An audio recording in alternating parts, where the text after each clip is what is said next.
ನಮಸ್ತೆ ಎಲ್ಲರಿಗೂ.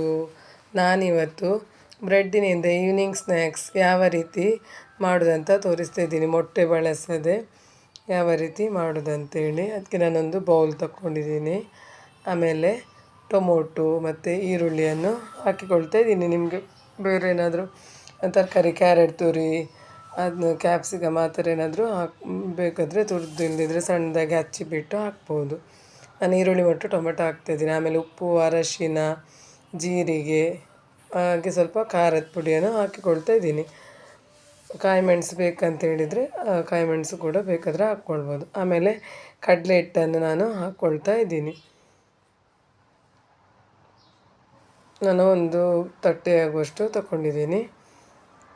ಆಮೇಲೆ ಅದಕ್ಕೆ ಸ್ವಲ್ಪ ಸ್ವಲ್ಪ ನೀರು ಹಾಕಿ ಗಟ್ಟಿಯಾಗಿ ಕಲಸಿಕೊಳ್ಬೇಕು. ತೆಳು ಮಾಡಬಾರ್ದು, ಸ್ವಲ್ಪ ಗಟ್ಟಿಯಾಗಿ ಕಲಿಸ್ಬೇಕು. ನಾನೀಗ ತೋರಿಸ್ತೇನೆ ನೋಡಿ, ಅದೇ ಹದದಲ್ಲಿ ಕಲಸಿಕೊಳ್ಬೇಕು. ಸಂಜೆ ಹೊತ್ತು ಸ್ನ್ಯಾಕ್ಸಿಗೆ ಇದು ತುಂಬಾ ಸುಲಭದ ಮತ್ತು ಟೇಸ್ಟಿಯಾಗಿಯೂ ಇರುತ್ತೆ ರೆಸಿಪಿ. ಮಕ್ಕಳಿಗೆಲ್ಲ ತುಂಬ ಇಷ್ಟ ಆಗುತ್ತೆ.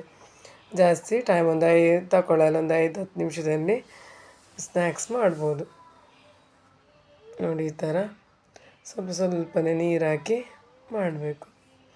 ಬೇರೆಲ್ಲ ತಿಂಡಿ ತಿಂದು ಬೇಜಾರಾಗಿದ್ದರೆ ಈ ಥರ ಮಾಡ್ಬೋದು. ವೆಜ್ಜಿನವರು ಕೂಡ ಈ ಥರ ಮಾಡಿ ತಿನ್ಬೋದು.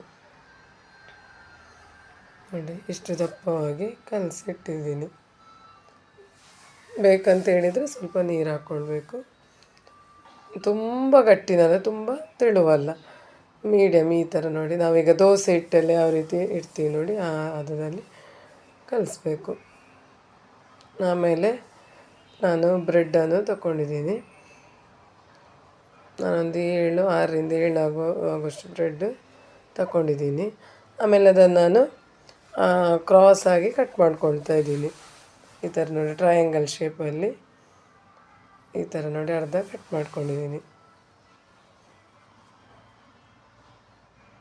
ಅದೇ ರೀತಿ ಎಲ್ಲ ಪೀಸಸನ್ನು ಕೂಡ ನಾನು ಕಟ್ ಮಾಡಿಕೊಂಡೆ.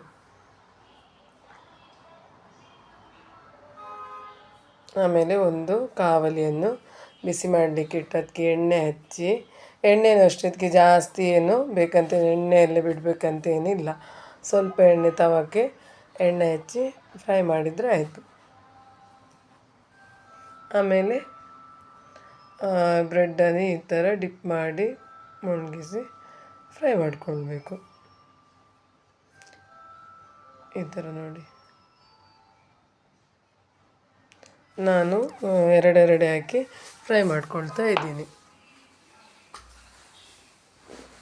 ನೋಡಿ, ಜಾಸ್ತಿ ಎಣ್ಣೆನೂ ಬೇಕಂತ ಹೇಳಿ ಇಲ್ಲ, 1-2 ಚಮಚದಷ್ಟು ಎಣ್ಣೆ ಇದ್ದರೆ ಸಾಕು.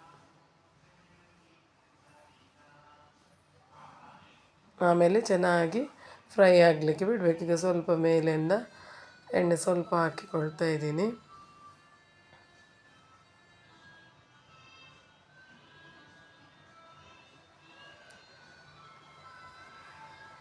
ಈಗ ಕವುಚಿ ಹಾಕಬೇಕು.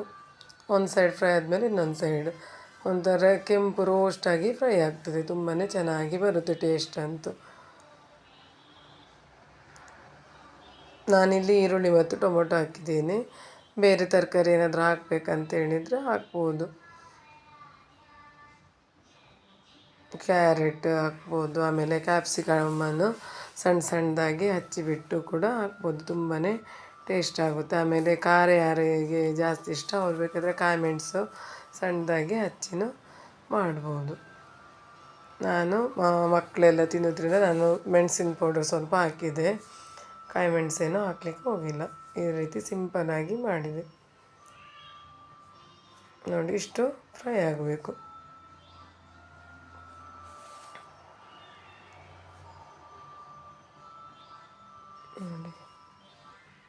ನೋಡಿ ಎಷ್ಟು ಚೆನ್ನಾಗಿ ಫ್ರೈ ಆಗಿದೆ ಅಂಥೇಳಿ. ಟೀ ಜೊತೆ ಸಂಜೆ ಹೊತ್ತು ಸ್ನ್ಯಾಕ್ಸಿಗೆ ತುಂಬಾ ಟೇಸ್ಟ್ ಆಗುತ್ತೆ. ಅದೇ ರೀತಿ ಮತ್ತೆ ನಾನು ಫ್ರೈ ಮಾಡಿದ್ದು ಕೂಡ ಹಾಗೆ ತೆಗಿತಿದ್ದೀನಿ. ನೋಡಿ ಎಷ್ಟು ಚೆನ್ನಾಗಿ ಫ್ರೈ ಆಗಿ ಬಂದಿದೆ ಅಂತ ನೋಡಿ. ಇದೇ ರೀತಿ ನಾನು ಒಳ್ಳೊಳ್ಳೆ ರೆಸಿಪಿಯೊಂದಿಗೆ ಬರ್ತಾ ಇರ್ತೀನಿ. ನನ್ನ ಚಾನಲ್ಗೆ ಸಬ್ಸ್ಕ್ರೈಬ್ ಮಾಡಿ, ಲೈಕ್ ಮಾಡಿ, ಸಪೋರ್ಟ್ ಮಾಡ್ತಾಯಿರಿ, ಕಮೆಂಟ್ ಮಾಡಿ. ನೀವು ಕೂಡ ಇದೇ ರೀತಿ ಟ್ರೈ ಮಾಡಿ ಈವ್ನಿಂಗ್ ಸ್ನ್ಯಾಕ್ಸಿಗೆ. ತುಂಬಾ ಚೆನ್ನಾಗಾಗುತ್ತೆ. ಮಕ್ಕಳಿಗೆ ಟಿಫಿನಿಗೆ ಸ್ನ್ಯಾಕ್ಸ್ ಆಗಿನೂ ಕೊಡ್ಬೋದು. ಓಕೆ ಫ್ರೆಂಡ್ಸ್, ಟೇಕ್ ಕೇರ್, ಬಾಯ್ ಬಾಯ್. ಇದೇ ರೀತಿ ನಾನು ಒಳ್ಳೆ ಒಳ್ಳೆ ರೆಸಿಪಿಯೊಂದಿಗೆ ಬರ್ತಾ ಇರ್ತೀನಿ. ನನ್ನ ಚಾನಲ್ಗೆ ಸಬ್ಸ್ಕ್ರೈಬ್ ಮಾಡೋದನ್ನು ಮರಿಬೇಡಿ.